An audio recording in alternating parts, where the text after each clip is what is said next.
Was really to inform the Chamorro Land Trust leadership about the provision under the 2008 Farm Bill that would provide some benefits to some of our rural utility services programs to service Chamorro Land Trust lands. U.S. Department of Agriculture Development State Director from Hawaii, Chris Kanazawa, is on Guam delivering some good news that will benefit Chamorro Land Trust Commission leaseholders. I think it's going to be able to provide the availability of infrastructure in terms of sewer and water infrastructure, in terms of telecommunications, distance learning infrastructure, broadband, for Chamorro Land Trust land. So I think it will benefit the overall development of these lands. According to Kanazawa, he is here to gather information to come up with the rules and regulations that will set the procedures for CLT leaseholders and other qualified families in Guam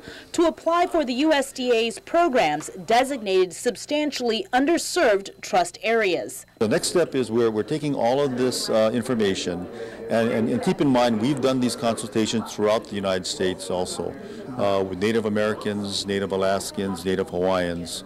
We're going to put all this together. We're going to file a report to Washington in June.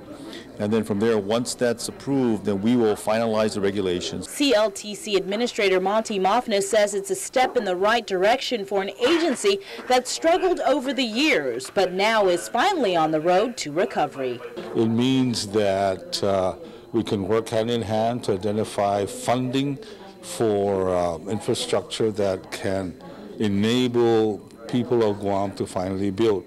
It's a long process, but funding is there. It's just a matter of presenting a case and doing our due diligence in writing, identifying actual costs, and also with the viability of grants to kick in for the loans. And the best thing about it is those infrastructure loans can be pegged at 2% interest, which is extremely low. According to Mofness and Kanazawa, a part of the information gathering will go toward crafting a master plan that includes laying out and designing how CLTC land can be developed. Also, we want to master plan the subdivision to try and highest and best use of the land, the utilities, and other infrastructure, like inconvenience and public safety too, like schools and green space areas and bus shelters and police and health clinics. Both USDA and the CLTC hope that by next fiscal year, people can start applying for these federal programs.